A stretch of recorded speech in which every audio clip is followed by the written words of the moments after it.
Vážený pán predsedajúci, vážený pán minister, vážené kolegyne, kolegovia. Ako som už ráno povedal, spravodlivosť je dôležitá všeobecne a aj pre mňa je dôležitá, preto som tu.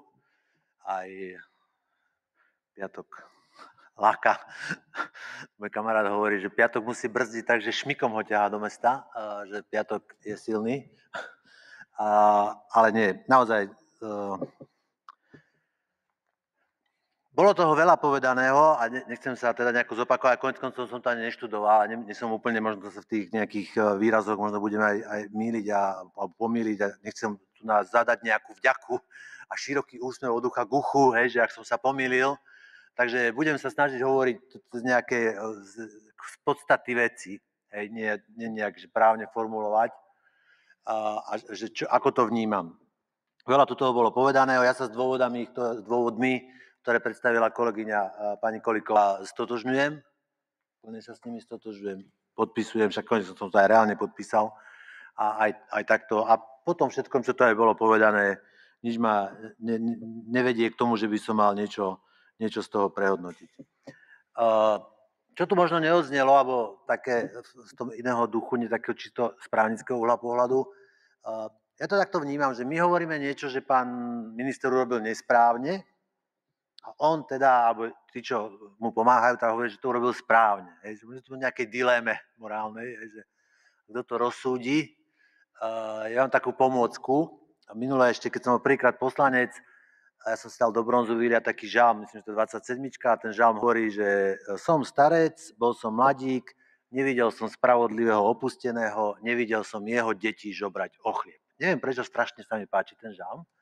A toto možno, že zdá sa, že ako sme tu takto, tak asi to rozsúdi už len nejaká iná moc a ja som nikdy nikomu nič nepral a už vôbec nikdy nikomu nič zlé. A ja len teda, že nech pán minister vie, že proste takto to niekto možno prizerá. Tí, čo majú dar viery, možno tomu veria, tí, čo nie, to len tak zľahka obidu. Každopádne nejaký taký žalm pred 2000 rokmi vznikol a aj tam už vtedy si uvedomovali dôležitosť nejakej spravodlivosti a spravodlivého konania. Mimochodom, ja som tú tabuľku jednu dával pánovi Borecovi, ešte bol minister pán Borec, ale veľa vecí sa zmenilo odtedy, lebo teraz by som nemohol doniesť, lebo to by bola asi pomôcka. A ešte druhý problém je, že ja som si dal vtedy urobiť 4, ale jednu nám ukradli. Takže tu, čo som mal ešte v zálohe, som tam musel zavesiť, kde nám ukradli. A to ešte bolo pred prijatím tohto novely trestného zákona. To vznikla taká zaujímavá situácia, že nie túto, ale ešte jednu mosadznu tu žena na Interi na trhovisku musela kúpiť. Našu tabuľku, bolo zrejme, že bola naša, lebo iba my sme si ju dali vytlačiť, tak musela ju kúpiť od tých priekupníkov, aby mohla zobrať. Policajti to tak rozhodli, že nejakú že symbolickú cenu. No, takže nedám vám ju, pán minister, tú tabuľku z týchto dôvodov, ale prajem vám, nech je všetko v poriadku u vás a teda, že keď nech to rozsúdi ten kto vie. Tak vy, keď máte pocit, že ste robili správne a v poriadku, dovolte teda spolu s kolegami našimi z opozície zapochybovať a ja sa možno pristavím pri tom pánovi Kováčikovi. Ja neviem presne, koľko on bol tým špeciálnym, on bral plat.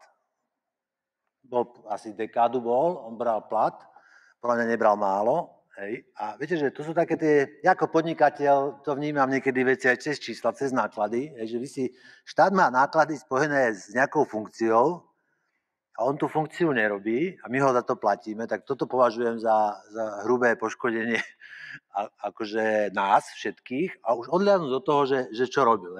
On teda nekúril tu na Národnej rade a keby nekúril samé kabaty. Čiže on nerobil to, čo mal robiť a nerobil to dlhé roky, potom na ňo došlo, asi v zmysle toho žalmu 27, ale čo sa stalo, že pán minister, že vy ste ho z tej basy vytiahli. Ja teda použijem taký slovník jednoduchší, vy budete mi tu kontrolovať, že vy ste mu prerušili výkon trestu. Som sa to naučila ja. Čiže vy ste ho neprepustili, vy ste mu prerušili výkon trestu. A dneska to odznelo zaujímavé, to sa chvíľočku pri tom pristavím. A vy vlastne ste mu, keď tak, ako ste to uvedli, vy ste mu vlastne urobili zlé. Lebo on tam, ste povedali, že on tam bude o to dlhšie. Viete, o to dlhšie. Teda môžeš takto. Ak teda platí spravodlivosť a súdy, ktoré rozhodli správne, tak on sa tam vráti. vy ste mu vlastne nepomohli, vy ste mu ublížili, lebo on keby tam teraz bol, tak nemá ten prerušený a dovtedy už to mohol mať za sebou, prísne vzaté, tak to sa tam ešte bude musieť vrátiť, alebo vy už kalkulujete s tým a už je to celé prichystané, že sa tam nevráti a formálne to voláme prerušenie trestu, ale už všetci vedia, že sa tam proste nevráti. No. Takže dá sa na to pozrieť aj tak, že keď ste mu chceli pomôcť, mali ste ho nechať tam, už by mal, myslím, o pol roka by mu odbudlo z toho. Takže aj tak sa dá na to pozrieť. A viete, ten pán Kováčik, z toho, čo som počul, on neprepustil nejakého otca, ktorého prepustili a mal doma hladné deti a ukradol niečo v Lidli. Ani neprepustil nejakú matku s nejakým zložitým životným príbehom. On prepustil mafiána. Viete, že ja neviem, že taká, by som povedal, že taká, že spoločenská akceptácia, niečo, alebo že také, že ako by som tak zjednodušil, a ja nie som právnik, to môžem dovoliť, že prižmúrenie oka. Hej? Že budeme takí akože veľkorysí, že teda, ale on prepustil mafiána, ja neviem, akože, alebo ináč to poviem, keby prepustil niekoho od vás, hej, že zo Smeru, tak chápem to, že teda, alebo potom môžeme touto dedukciou prísť, že to sú vlastne vaši, že vlastne mafiáni sú vaši, hej, či preto ste ho vlastne pustili. No, ideme do desivých vôd a naozaj sa nám nečudujte, že sa čudujeme a nie sme asi sami a máme podľa mňa plné právo sa hnevať, že čo vlastne robíte, ako nakladáte s tou mocou. Asi ja vám neberem, ani vlastne zákona je, ale vy musíte opatrne vážiť na váhach toho, že ako tú moc budete používať. A vy vyťahnete z basy človeka, ktorý bral peniaze 12 rokov zadarmo, ten človek nezaslúžil nič. Keby múroval 12 rokov, keby ste 12 rokov zamestnávali múrára, tak ten človek nevymúroval ani záchod za tých 12 rokov z pohľadu tohto, že čo vlastne urobil Kováčik, lebo Kováčik za tých, ja neviem koľko rokov neurobil nič z pohľadu. Však my sme tu boli sveta zem, krajina zasnúbená, tu nebola korupcia, nemal čo robiť. Hej, však on si mal pýtať zníženie platu, hej, že vlastne on proste nebolo čo robiť. No, čiže tohto človeka a za to, že vyťahol z basy mafiána, to ma naozaj akože dosť bere do kolien, lebo ja som zažil, čo som zažil a viete, to sú také veci, že ja by som chcel, aby sme s tým už, aby tá doba bola za nami. Ja by som chcel, že teda už tá doba je za nami. Ja si pamätám 90. roky v Bratislave. Ja si pamätám v Bratislave, jak sa preháňali piťovci z jedného konca na druhý a všetci sa lutovali. Ja si to pamätám. Ja si pamätám, ako prišli ku nám a rozbili nám bar. A ja som bol jediný v Bratislave, kto sa im postavil. 3 roky to trvalo. Pán minister, počúvajte dobre, nepočúvajte, nevadí. Ja len hovorím, že ja mám právo byť nahnevaný, keď sa tam tá doba vracia, keď mafiáni, keď ich púšťa a ten za to, že ho pustil, vy ho pustíte. Podľa mňa není správne, že sa vraciame do tých ťažkých dôb, kde vlastne, áno, aj vtedy policajti hovorili, viete, kto to je pán Halina? Ja vrajím, viem, mne to je jedno.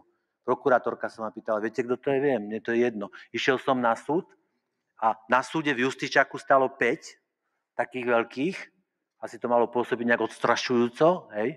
A ja som aj vtedy sudcovi povedal, pán sudca, ja som za Kaukazom prežil roky rokuce, ale toto je Európa a ja by som bol rád, keby to aj Európou zostalo a toto sa v Európe nerobí.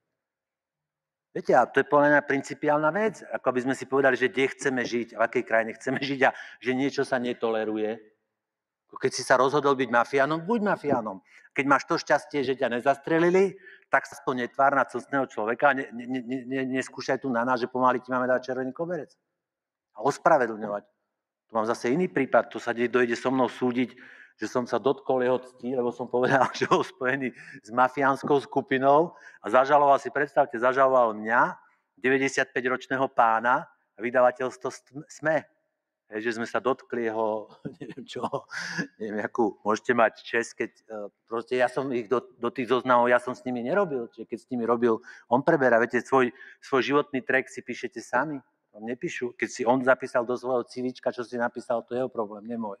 Čiže preto sa cítim dotknutý z toho, že prečo ste to vlastne urobili, mafia napustil, viete, že zle, ja chápem tomu princípu ako z pohľadu toho, že potrebovali ste si ochrániť, lebo vás nezradil, takže kľúčový parameter, ale neviem, či sa má na to zneužívať štátna moc. Mali ste nájsť iný, asi keď ste taká tá skupina, fungujete tým klanovitým, mafiánskym spôsobom, mali ste nájsť nejakú inú formu odmeny, mali ste možno cez tú väzenskú stráž sa s tým dohodnúť, nech mu dajú farebný televízor. Ja neviem, čo sa dá robiť, to fakt neviem, ja som tam nebol, ale nie tak na oko, že budete lámať na kolene celú krajinu, že pustíte Kováčika a ešte to tu budete obhajovať, že je to úplne ako pomaly, ešte sa nad nami zavzdušňovať, že čo sa mi nad tým pohoršuje.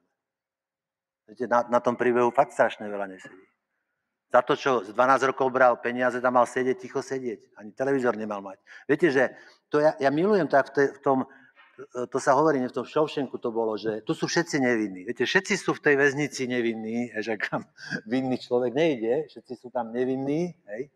Potom niekto o tom rozhodne, ale ja si myslím, že to není zase až taká zvládať bilancia, že má dať dal, keď 12 rokov bereš plat za nič a odsedíš si za to, ja neviem, 2-3 roky. To nie je také zlé, že to proste celkom bilančne sedí. Ani niektorým tým podnikateľom nebudem ho menovať. Však všeličo sa o ňom nerozpráva, ako prišiel, k čomu prišiel. A bol tam možno 3 mesiace. 3 mesiace vydržím. Viete, ono to možno trvalo niečo dlhšie ako na Karibiku, ale za tie 3 mesiace, a keď sa to všetko zabudne, čo som doteraz urobil, tak to kľudne odsedím aj pol roka. Viete, že prečo toto už nepovažujete za stálo, ale lámete aj túto krajinu proste na kolene. Dokazujete, že tu právo neplatí. Dokazujete to cez tieto veci. My si to nemôžeme dovoliť, pán minister. Bolo tu spomenuté, Ondrej Dostal to spomínal, Čínu. V Číne je to tiež všelijako, s tým aj zákonom, aj so spravodlivosťou. Tiež sú tam také, by som povedal, veľmi diplomaticky jemné, než aj menej jemné nuancy toho celého, ale ten, čo tam ide podnikať, oni si to tí Číňania plus minus čiastočne vedia dovoliť, lebo ten trh je 1,3 miliardy či koľko. Čiže tam niekto sa chvíľku tvári, že nevidí, nepočuje, lebo ten ekonomický záujem ako keby vám stiera tie rizika toho rizikového systému spravodlivosti, keď to takto poviem. Ale prosím vás, čo je našou konkurenčnou výhodou v mori možnosti, kde budete investovať? Myslíte, že niekto pôjde do malej krajiny, kde nás je 5, to je jak tretina Pekingu, do krajiny, kde nefunguje spravodlivosť, kde je proste nestabilný systém spravodlivosti, kde mafiánov ťaháte z basy? Že to myslíte si pre nejakého inštitucionálneho investora, ktorý rozumie, že proste chce mať peniaze na poriadku, verí rule of law, myslíte, že on si teda, toto bude pre neho atraktívne, že pôjde tu? A najskôr sa ohlási u vás, lebo niekto mu povie, najskôr sa musíš ohlásiť u Fica, musíš zaniesť kvety a neviem čo, a potom už nebudeš mať problém.